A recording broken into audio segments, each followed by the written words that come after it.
Payer aux jeunes hommes d'aujourd'hui les fautes des anciens. Chronique d'un amour abîmé, d'une confiance blessée et d'un espoir à reconstruire. Il y a un silence entre les hommes et les femmes d'aujourd'hui. Pas un silence paisible, un silence chargé. Comme une conversation jamais finie, une promesse trahie, une facture émotionnelle restée impayée. Et cette question revient lancinante. Est-ce que les femmes font payer aux hommes d'aujourd'hui les fautes de leur père? Une mémoire collective dans le ventre. Ce qu'un homme ne comprend pas toujours, c'est qu'il n'a pas devant lui une femme vide de passé, prête à aimer à neuf. Non, elle arrive avec une mémoire invisible. Celle de sa mère qui a été trahie, de sa sœur qui a été abandonnée, d'elle-même, jeune, qui a aimé trop vite un homme trop vide. Et cette mémoire a un goût amer. Tu veux m'aimer? Très bien. Mais montre-moi d'abord que tu n'es pas comme eux. Le prix payé par les innocents. Dans ce contexte, le jeune homme d'aujourd'hui paie un prix très cher. Il aime avec sincérité, mais on doute de lui. Il respecte, mais on l'accuse de manipuler. Il avance avec clarté, mais elle le teste comme s'il allait fuir demain. Il est innocent, mais on l'interroge comme un suspect. Et s'il ose se plaindre, on lui répond parfois: c'est le monde, mon gars, apprends à tenir. Mais est-ce juste? Non. Est-ce compréhensible? Oui, mais seulement si on ne s'arrête pas là. L'injustice émotionnelle, quand l'amour devient un procès. Dans les faits, beaucoup de femmes jugent l'homme d'aujourd'hui avec les preuves d'hier. Elles entrent en relation sur la défensive. Elles aiment, mais gardent une main sur la porte. Elles testent, poussent, observent, provoquent. Et parfois, elles détruisent ce qu'elles auraient pu sauver, juste pour ne pas être blessées une fois de plus. Mais en face d'elles, il y a un homme qui n'a rien fait. Un homme qui paie la TVA émotionnelle d'un autre. Sortir du cycle. Ce que chacun peut faire. Ce n'est pas à l'homme de réparer la femme. Ce n'est pas à la femme de punir l'homme. C'est à chacun de faire sa part.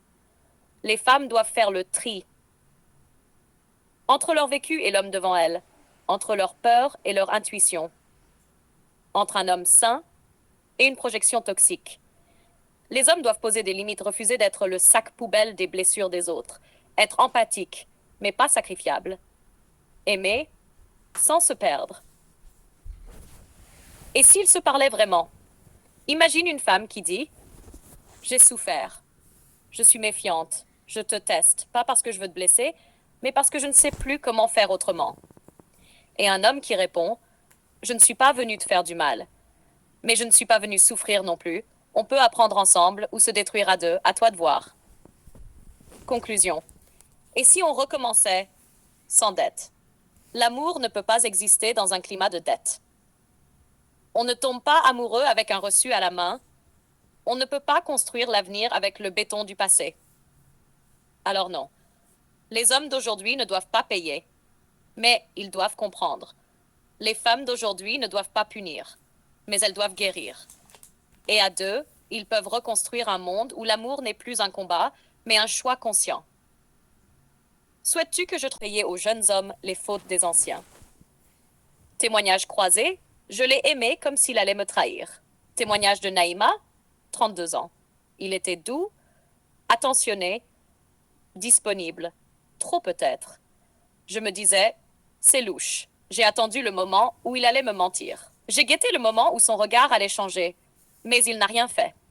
Et c'est moi qui ai commencé à le pousser. Je testais sa patience.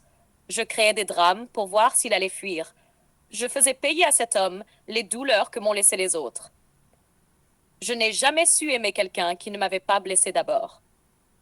Alors quand il m'a dit calmement: je ne suis pas ton ex, j'ai réalisé, trop tard. Il est parti sans fracas. Il m'a juste laissé avec moi-même. Et pour la première fois, j'ai pleuré sur ma propre toxicité. Témoignage de Yanis, 27 ans. J'étais fière de ne pas être comme les autres gars. Je la respectais, je la regardais comme une reine. Mais elle me regardait comme un piège. Chaque gentillesse devenait une stratégie suspecte. Elle me disait: tu veux quoi au juste? Pourquoi t'es si parfait? Elle cherchait l'arnaque là où il n'y en avait pas. Un jour, elle m'a dit en rigolant: c'est dommage, t'es trop bien pour être vrai. Ça m'a blessée.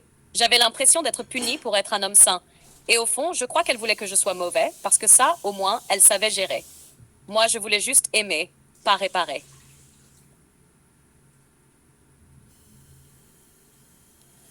Témoignage de Lisande, 38 ans, thérapeute de couple. Dans 70% des consultations que je reçois, ce schéma revient. Une femme qui dit qu'elle n'arrive pas à faire confiance et un homme qui dit qu'il en a marre d'être soupçonné alors qu'il est sincère. Je leur dis souvent, ce n'est pas l'autre le problème, c'est la mémoire affective que vous n'avez pas digérée. L'amour, ce n'est pas une rééducation émotionnelle.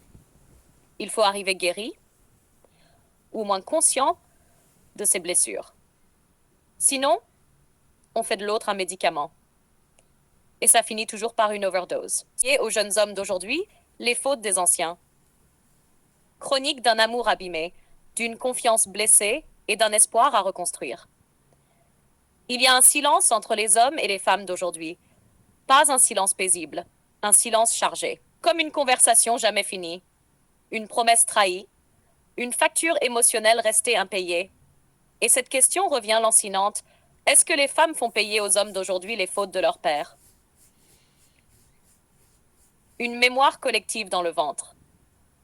Ce qu'un homme ne comprend pas toujours, c'est qu'il n'a pas devant lui une femme vide de passé, prête à aimer à neuf. Non, elle arrive avec une mémoire invisible. Celle de sa mère qui a été trahie, de sa sœur qui a été abandonnée, d'elle-même, jeune, qui a aimé trop vite un homme trop vide. Et cette mémoire a un goût amer. Tu veux m'aimer? Très bien. Mais montre-moi d'abord que tu n'es pas comme eux. Le prix payé par les innocents. Dans ce contexte, le jeune homme d'aujourd'hui paie un prix très cher. Il aime avec sincérité, mais on doute de lui. Il respecte, mais on l'accuse de manipuler. Il avance avec clarté, mais elle le teste comme s'il allait fuir demain. Il est innocent, mais on l'interroge comme un suspect. Et s'il ose se plaindre, on lui répond parfois: c'est le monde, mon gars, apprends à tenir. Mais est-ce juste? Non. Est-ce compréhensible? Oui, mais seulement si on ne s'arrête pas là. L'injustice émotionnelle, quand l'amour devient un procès.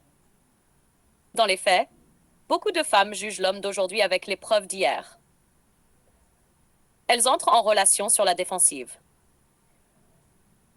Elles aiment, mais gardent une main sur la porte. Elles testent, poussent, observent, provoquent. Et parfois, elles détruisent ce qu'elles auraient pu sauver, juste pour ne pas être blessées une fois de plus. Mais en face d'elles, il y a un homme qui n'a rien fait. Un homme qui paie la TVA émotionnelle d'un autre. Sortir du cycle. Ce que chacun peut faire. Ce n'est pas à l'homme de réparer la femme. Ce n'est pas à la femme de punir l'homme. C'est à chacun de faire sa part. Les femmes doivent faire le tri entre leur vécu et l'homme devant elles, entre leur peur et leur intuition, entre un homme sain et une projection toxique. Les hommes doivent poser des limites, refuser d'être le sac poubelle des blessures des autres, être empathique, mais pas sacrifiable, aimer sans se perdre. Et s'ils se parlaient vraiment? Imagine une femme qui dit: j'ai souffert, je suis méfiante, je te teste, pas parce que je veux te blesser, mais parce que je ne sais plus comment faire autrement. Et un homme qui répond: je ne suis pas venu te faire du mal, mais je ne suis pas venu souffrir non plus.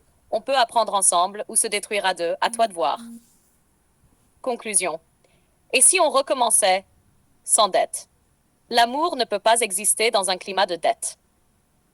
On ne tombe pas amoureux avec un reçu à la main. On ne peut pas construire l'avenir avec le béton du passé. Alors non. Les hommes d'aujourd'hui ne doivent pas payer, mais ils doivent comprendre. Les femmes d'aujourd'hui ne doivent pas punir, mais elles doivent guérir. Et à deux, ils peuvent reconstruire un monde où l'amour n'est plus un combat, mais un choix conscient.